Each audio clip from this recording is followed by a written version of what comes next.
Welcome to another video. I had such a good time watching the Eurovision this year. I went to my first actual Eurovision viewing party, which was really fun. But yeah, I realized that in watching all the performances at the Eurovision, so many of my opinions have shifted. So like, my top 40 is not my top 40 anymore. It's just everything is different once you see the actual performances in Eurovision. Basically, I take it all back. This is the first year in my entire life that I've listened to the songs prior to the Eurovision shows. Since I was a kid, me and my family would just watch the Eurovision and listen to the songs for the first time during the actual shows. This year, I've been listening to these songs for like months, and I've realized that my opinion of the songs, it's so different because of that. Some of the songs that I thought were really good just didn't translate on the Eurovision stage, and then other songs that I was like kind of meh about just like worked. Basically my opinion means nothing because it keeps changing. Songs that I like for the Eurovision don't necessarily align with songs that I like in regular life, because in regular life I listen to all kinds of music, and like a lot of the sort of like sad, more deeper songs I will love, but like at Eurovision I don't care about sad songs. At Eurovision I want to have a party. And so just to let you know how different it actually is, here's a comparison of like my actual music taste top 40 and then my top 40 based on what I want to win Eurovision. As you can see, they're very different. There's not a lot of songs that perform well in both categories for me. Ukraine does, which is nice because they actually won. I'm very happy about it. I don't know if you can tell, but I'm trying to kind of channel Ukraine's little fashion moment at the Eurovision, just in sort of like my personal version of it. But yeah, with all of that being said, let me just give you my quick round of change of opinions that I've had, because I have some wrongs to right.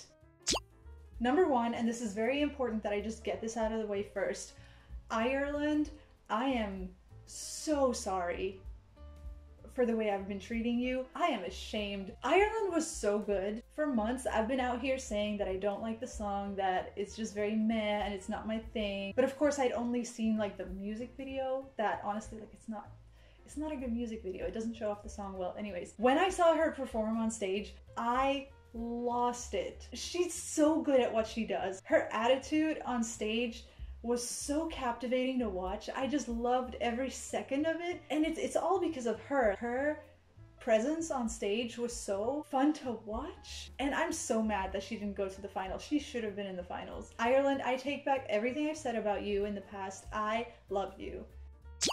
Serbia was honestly even stronger than I imagined. Like, I knew she was gonna be good, but like it was even better at Eurovision. It's just hearing everyone clapping along with her and seeing how much everyone was into it just made me even more into it, and Serbia, just amazing.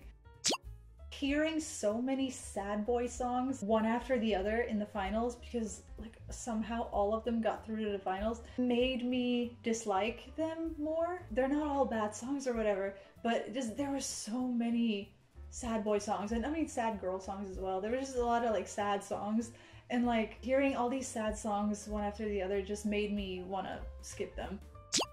And this segues really well into Moldova, because Moldova was a breath of freaking air in this competition. Finally, a song that I can just be silly to, and a song that celebrates Europe. Those guys just being all happy on stage, and it just made me so happy. In my top 40 video, I said that I liked the song, but I thought that it got kind of repetitive. The version of the song that they did on stage was different from the music video version, and I really preferred this version, and I just, honestly, like for Eurovision, so good.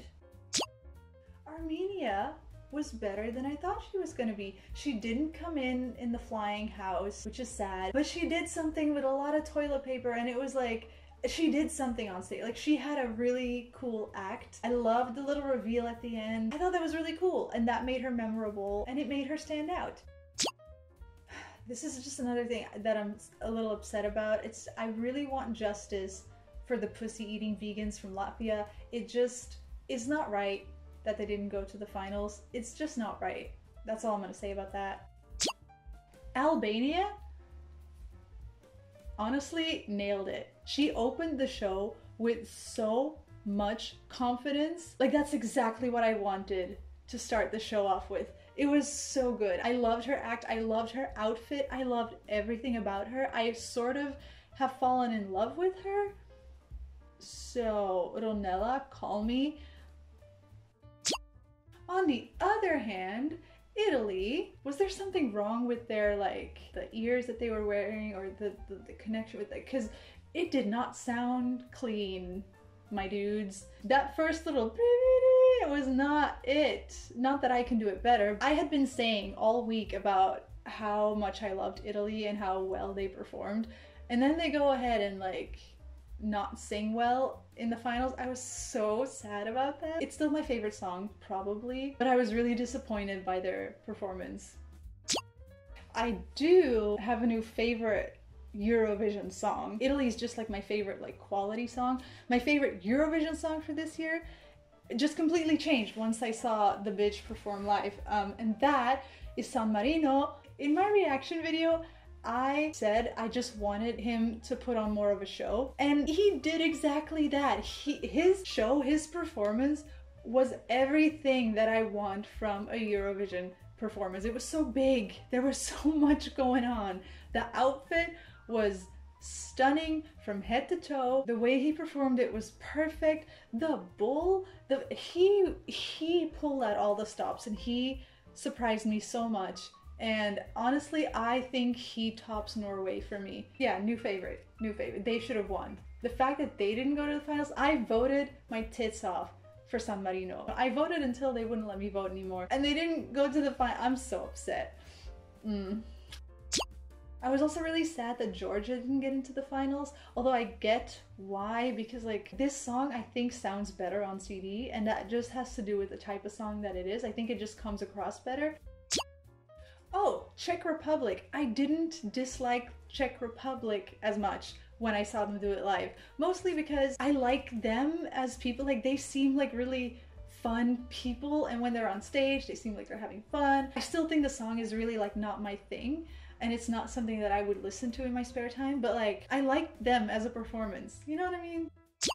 And now for a possibly very unpopular opinion, I completely fell in love with Switzerland when I saw him perform live. So beautiful. Like, I loved the song before, but hearing him do it live with so much heart, and that voice, that, like, Louis Armstrong type of voice, just, oh, that performance felt like a warm but a little bit sad hug. So, like, from all the sad songs, Switzerland was my favorite, and it was so sad to see that he got 0 points from the televote. Why? He was so good. If this dude comes to Belgium, I'm seeing him live.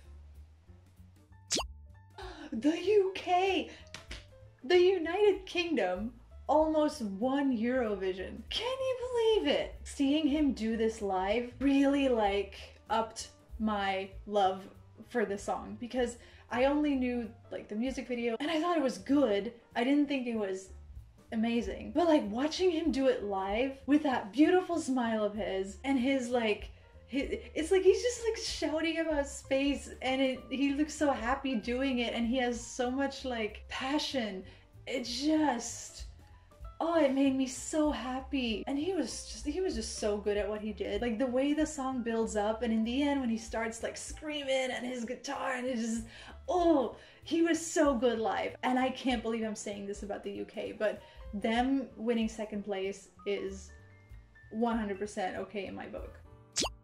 I also ended up liking Romania even more than I already did. The first time I listened to Romania, I was like, eh. Then over the course of a few months, I started liking it more and more and more and more. But, like, watching him do it live on the Eurovision stage, his performance was so good, and I loved how much the crowd was into it. Like, they were all shouting it with him, and his dancing, and just he's very lovable as a person as well. I've just completely fallen in love with this song, and it's such an earworm as well. Like, me and everyone at the Eurovision party, we kept singing the song even the next day. I love it. I love, love, love it. Croatia, though. I was so disappointed with the vocals. Her vocals were like my favorite part of the song, but of course I hadn't heard her do it live. I just thought it was so underwhelming. I loved the staging. I thought it was really beautiful, but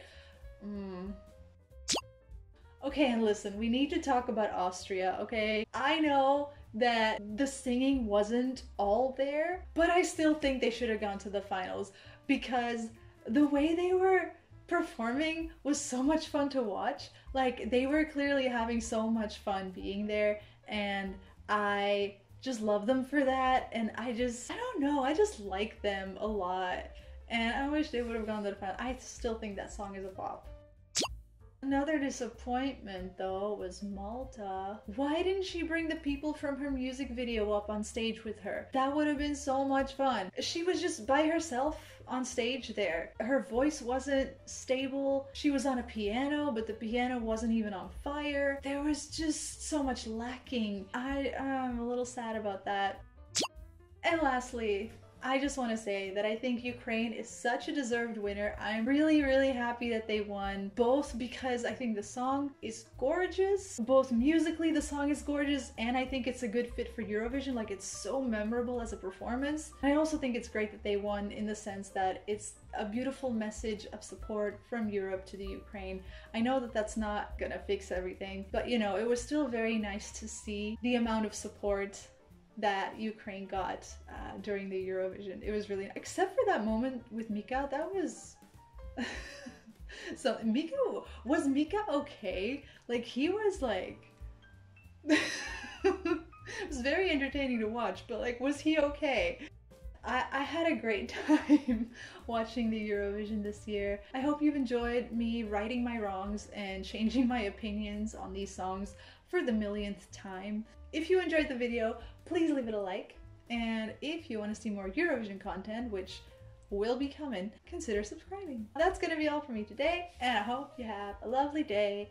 Bye!